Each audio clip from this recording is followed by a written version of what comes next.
Hi guys and welcome back to the Mighty Blues. My name is of course Cameron and welcome back today to another video. I thought we'd sit down today and talk about 5 things that I think Everton must do this summer in order to ensure that we have at least some form of stability, some form of consistency and some form of just a nice season next season without any stress, without any anxiety, without any, worrying going into April and May about whether or not we'll be a Premier League team the season following. Just, a step in the right direction towards getting this football club back to not even where it belongs, because for me, where Everton belong is winning league titles, is challenging at the top of the Premier League, fighting for the positions in Europe, but just getting Everton back to a point where we're not sitting there in March thinking about potentially being relegated. We should be sitting there in March thinking, do you know what, we've had an alright season this season, we'll plan now for next season. But things need to change and things need to happen to ensure that we get to that place. Otherwise, I fear that we will be in for our 3rd consecutive relegation battle, and we are at the moment like a coin that is going round one of them machines that you used to see in shopping centres or whatever, when you'd put a coin into it and it'd spin and it'd spin and it'd spin and it'd spin for, 20, 30 seconds, and then eventually it would drop into the hole. That's where Everton seem to be at the moment. We're spinning, but eventually if we don't make changes and if we don't actually, realise that things are going wrong and that things need to change, then we will eventually drop into that hole, and that hole is relegation and ultimately uncertainty about the future of the football club. So I've compiled a list of a few things that I think Everton simply have to do this summer, even if not only just to avoid relegation in the near future, in the foreseeable future, but just that, things that Everton absolutely have to do on the back of what has been an absolutely terrible 24 months for the football club, and things that for me, and I'm sure for all you watching as well, seem so obvious, but things that clearly aren't that obvious to those in charge of Everton Football Club. Now, I actually compiled this list a couple of weeks ago, and the top point on this list was replace the board or sack the board. I think I'd worded it, and obviously now, we've seen major changes at board level. CEO Denise Barrett-Baxendale, Chief Financial Officer Grant Ingles, and Graham Sharp all have left the football club over the course of the last couple of weeks or so, still waiting on that update surrounding Bill Kenwright's future. This has truly been the longest 48 hours of all of our lives. So as I said, originally the first point I was going to bring up was to, the board need removing. We need massive changes at board level. And if we aren't to get those big changes at board level, and ultimately we will be in the same position again next season. I've altered this slightly now to be remove Bill Kenwright, and that isn't just because every other board member is gone and I've thought, well, okay, I'll just change it to, instead of sack the board, sack Bill Kenwright, because Bill's the only one that's left. I said this a couple of weeks ago and I'll say it again. When the news was first sort of put out there and released, and we'd all found out that, Denise and Grant and Graham had left the football club, and we were told that there was going to be an update in 48 hours about the chairman, and there's all sorts of news and information that has been floating about over the last couple of weeks. Some, articles stating that Bill Kenwright wants to leave Everton Football Club, but Farhad Moshiri wants to keep him at the club. Some articles suggesting that, the delay is only a matter of the, Bill's shares and getting them sold off. Other people suggesting that Bill Kenwright is working on some transfers and that's why he's still at the football club. Ultimately, we don't know the reason as to why Bill Kenwright is still here. We can only hope that he is only here on an interim basis, not on an interim basis. He's only here for, the very near future, and he will also be leaving the football club, as did Denise Barrett-Baxendale, Graham Sharp, and Grant Ingles, of course. I said when the original statement was made, and when we sort of, it become quite clear that a decision on Bill's future hadn't yet been made from whoever, whether it be him or whether it be Farhad Moshiri, that keeping Bill Kenwright at this football club at this point is now, for me, worse than what it would have been had Farhad Moshiri had kept Bill Kenwright with the rest of the board as well. And what I mean by that is, it's now worse to keep Bill Kenwright at the football club than it would have been to keep the entire board at the football club and to have not made those changes last week, because what effectively is happening now is an acceptance and a understanding from the owner, or certainly from those, that were in position last season, that they weren't good enough to do the job and they weren't able to do what they needed to do and they weren't ultimately suitable for the roles, and therefore they have left the football club or they've been asked to leave, or whatever the situation has been. There has been an acceptance that those people were not good enough and therefore needed to move on, and they have subsequently moved on. However, it's almost like there's been an acceptance that Bill Kenwright is good enough to do the job that he has been doing and should remain at the football club, and that is worse. It's worse for me to sit down and look at the roles and the jobs that these people have been doing over the last 5-6 years and conclude that Bill Kenwright is doing a good job and Bill Kenwright therefore should stay at the football club than it would have been had they have just ignored all of the criticism and carried on as normal. Because now we as fans are beginning to understand, well, okay, does Farhad Moshiri actually genuinely believe that Bill Kenwright is doing a good job? Because if he doesn't believe that, then why would he want to keep him at the football club? Now, obviously, we're hearing various different things about Bill staying to be the middleman between, Farhad Moshiri and new investment. Bill staying because he's the only current director of the football club, and the laws say that you need at least one active director at all times. We've heard a lot of stuff as to why or why not Bill Kenwright might, still be at Everton Football Club, but the reality is he is still here, and after an acknowledgement that the other board members weren't good enough and needed to move on, whether that acknowledgement was by themselves or by the owner, there should have also been an acknowledgement that Bill Kenwright isn't good enough and needs moving on. And for me, until that happens, the problems at Everton Football Club will still persist. And I also look at this from Bill Kenwright's point of view as well. If I'm Bill Kenwright, I'm sitting there now thinking, and I'm reading a couple of things saying, oh, well, Bill wants to leave, but Farhad wants him to stay. Again, it's just, it's just a sexed up, sort of dramatic evaluation of the situation. The reality of the situation is, if Bill Kenwright wants to leave Everton Football Club, then Bill Kenwright will leave Everton Football Club, whether Farhad Moshiri wants him to stay or not. You cannot force somebody to remain in a job. If you are not happy at work and you want to leave your workplace, then you are free to work your workplace. You can't say, well, unless he's abided by some form of contract that says he's got to work a 3-month notice or a 6-month notice or whatever. That can happen, of course, it can happen. But if that's the case, then come out and tell us. Bill Kenwright has given us his resignation. He will work a 3-month notice. Then we can say, well, Bill wants to leave, he's going to leave, and the fact that he's still working here is because of Farhad Moshiri and the club's decision. But you can't say, I'm not having this. Well, Bill wants to leave, but Farhad wants him to stay, so they're having talks. Well, then he doesn't really want to leave that much, does he? Because if he wanted to leave that much, he'd just say, no, Farhad, my decision is made, I want to leave, I'm clearly not welcome here, and I understand that I'm a distraction, and I'm not good enough to do the job I need to do now, so I'm going to leave. None of this, oh, well, I wanted to leave, but then Farhad convinced me to stay. Well, then you didn't really want to leave, did you? You just said you wanted to leave so that you tried to make yourself look better in the media or to Evertonians. If you really wanted to leave, then you would have left in the same way as that Denise Barrett-Baxendale did. I'm sure, Farhad Moshiri wasn't particularly excited about Denise Barrett-Baxendale leaving the football club, because it's another name that ultimately, can't be blamed in the future if Everton are to make mistakes. Farhad Moshiri for the last 5 years has had a big riot shield with Denise and Bill and other people in front of him, so that he doesn't get the blame, because the blame is actually put on other people, when in reality the blame is on everybody, and Farhad Moshiri is a massive, massive part of that.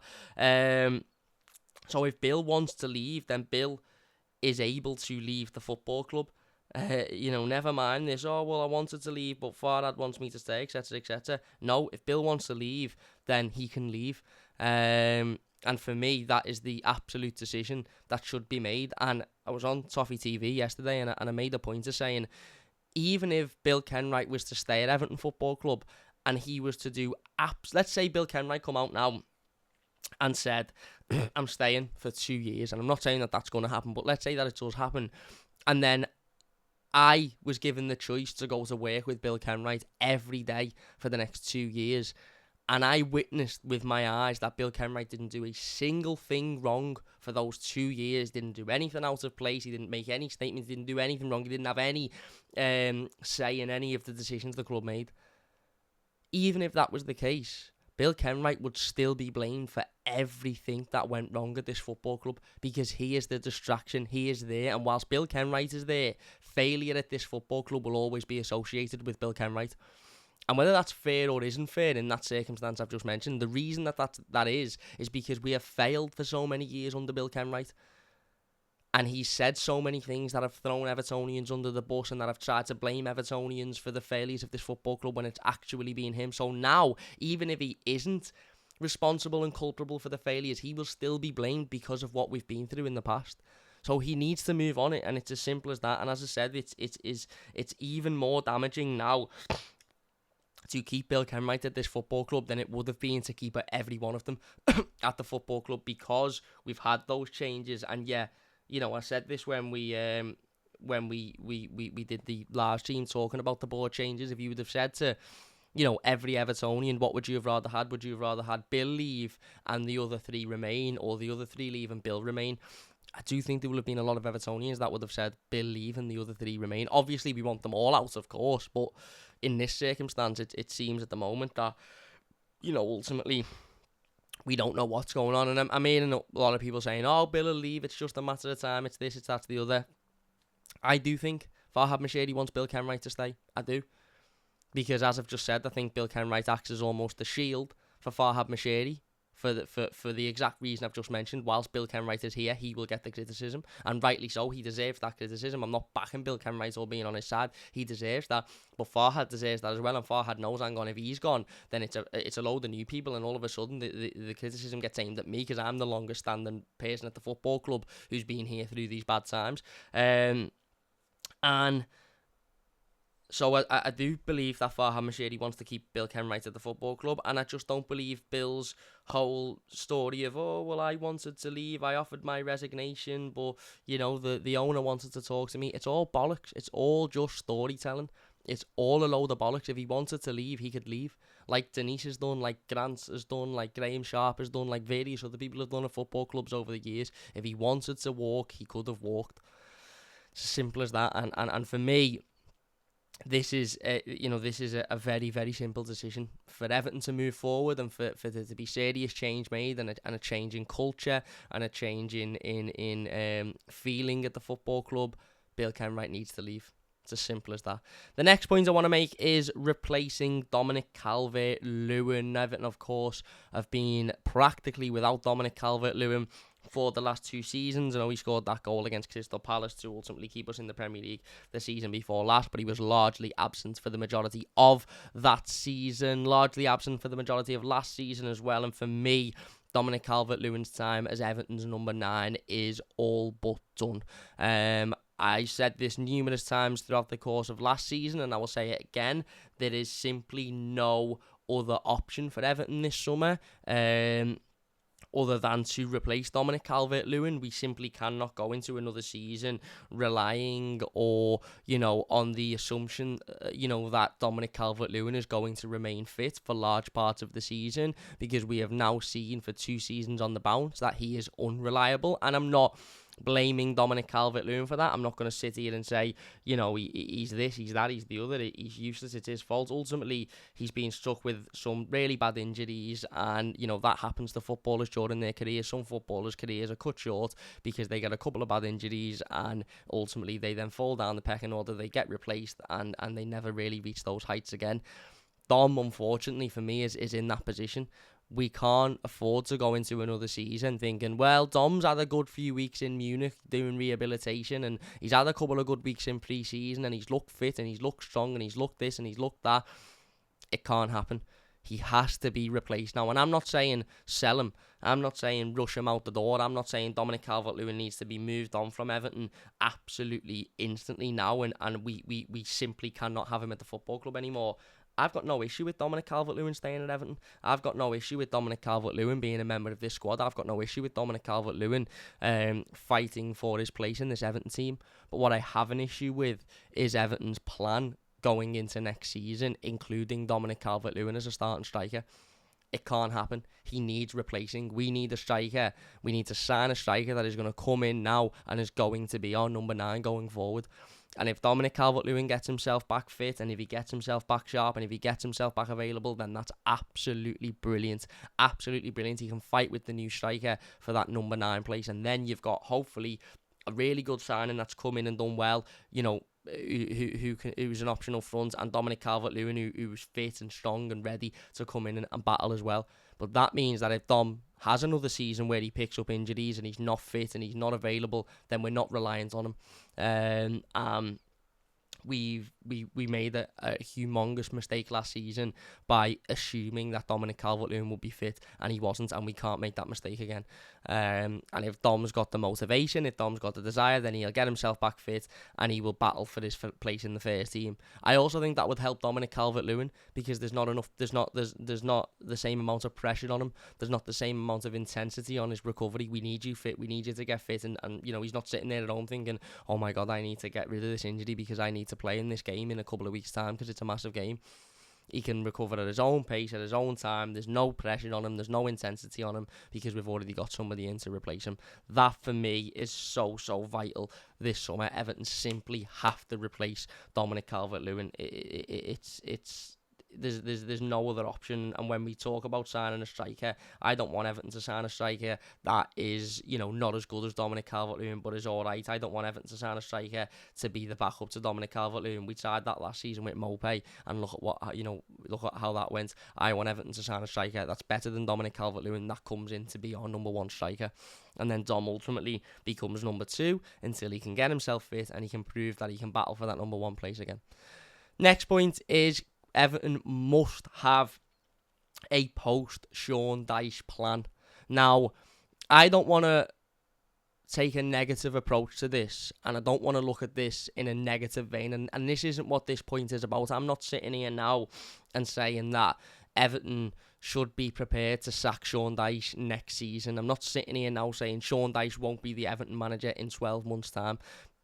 I felt very similar to that last season about Frank Lampard. I'll be honest, I remember sitting there after the Minnesota friendly and I turned around to everybody we were with and I said he won't be in a job by Christmas, and he shouldn't have been in a job by Christmas. And I'm not saying that for Sean Dyche. I'm not saying that, you know, we should all be prepared for Sean Dyche to be sacked because he isn't good enough next season or whatever. But what I'm saying is, every well-run football club on this planet should have a constant list of 3, 4, 5, 6, however many managers at any one time that they could bring in to replace their current manager. We live in a world where every single managerial job, especially in this country, is at risk. Every single one. And I say that being 100% serious. If Pep Guardiola loses 15 games on the bounce next season, he will be sacked. Now, that is incredibly unlikely because he manages the best team in the world, but it isn't impossible. If Man City lose 10 on the bounce next season, the likelihood is Pep Guardiola will be sacked. If Liverpool lose 10 on the bounce, again, incredibly unlikely, but the likelihood is Jurgen Klopp will be sacked, or there will be immense pressure on his back. If Everton lose 10 games next season on the bounce, or go 15 games without a Premier League win, Sean Dyche will be sacked, and rightly so, because in Premier League football, as a Premier League manager, whether people want to say, oh, but he needs time, and he deserves a chance, and he deserves this, and he deserves that, none of that matters. If you are a Premier League manager and you do not win a game of football in 15 games, you will be sacked. It's as simple as that. We've seen it numerous times before, and if anything, that period is getting shorter. So it might become 10 games, and soon it might become 8 games because the level is getting higher, the competition is getting more, and, you know, teams just don't mess about anymore. So Everton simply cannot afford to go into next season on the assumption that Sean Dyche will be absolutely brilliant and everything will be okay and we won't need to sack him, because we did that with Frank Lampard. oh, well, Frank's kept us up, so we're going to give him an opportunity and everything will be all right and he'll be a brilliant manager this season and we'll be great and we'll survive, etc., etc.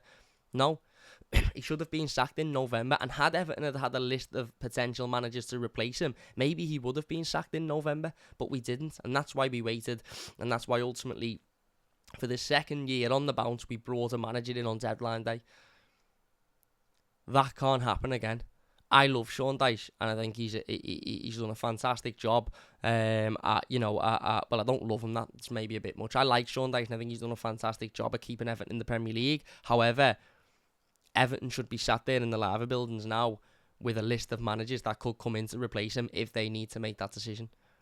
And this is something that Everton have failed on persistently year after year after year. We didn't have a post-Ancelotti plan, hence why Carlo Ancelotti walked out the door and we got Rafael Benitez. We didn't have a post-Rafael Benitez plan, hence why we panicked on Frank Lampard. We didn't have a post-Frank Lampard plan. We were lucky that Sean Dyche was available and he was able to come in and do the job. We can't afford for that to happen again. There is every possibility that we are sitting here next season and Sean Dyche isn't the Everton manager. Whether people like that or not, that is the truth. That is the fact of Premier League football, and Everton have to be prepared for that. Brighton were prepared for it when Graham Potter left. They went out and they got Roberto De Zerbi straight away because they knew that he was the man to come in and replace Graham Potter, and he's come in and he's done a good job. And I guarantee you now that Brighton will have a list of potential replacements for Roberto De Zerbi in case he moves on next season in the same way that Graham Potter did. Everton have to simply do that, and if we are to go into another season, and I think we will, because I think the new board members come in will be a little bit, well, I say a little bit, will hopefully be a lot better at running a football club than the old ones were, but Everton simply have to do that. We can't go into this season on the assumption that, oh, everything will be alright and Dyche will be fine, because if we then need to sack him, we've got no plan to replace him, and that's when you end up looking around thinking, shit, what's available, and then you panic, and then you make a decision. And it worked last season, we stayed up. It worked the season before, we stayed up. But what if it doesn't work this season? What if we go and end up doing what Leicester did and panicked and get somebody like Dean Smith and then get relegated?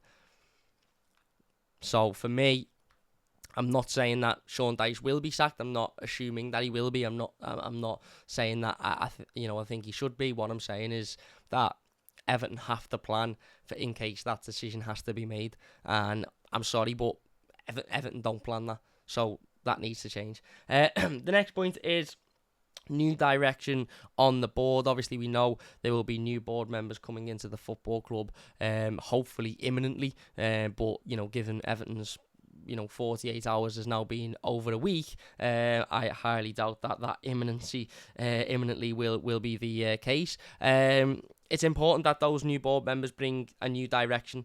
It's important that those new board members know what they're doing. It's important that those new board members have got experience in running a successful business and preferably running a successful football club as well. Now, I know that might not be the case because that isn't always the case, but these new board members ultimately have to understand what's best for Everton Football Club and have to understand how to successfully run a Premier League football club in 2023, because the former board members simply did not understand how to do that, and that's why they ended up losing their jobs. We've seen a couple of names being floated about recently, pardon me, George Downing being one of them, AJ Bell being one of them. Ultimately we don't know who is going to be on the board yet, and whether or not we get that investment confirmed by MSP over the next few weeks. I'm sure MSP will have names on there as well. But one thing that is really important is that whoever these people are, they are A, knowledgeable about football, and B, knowledgeable about the business as well. And I mean all corners of the business: marketing, player marketing, marketing of new kits, marketing of merchandise, everything. Things can be turned around quickly in football.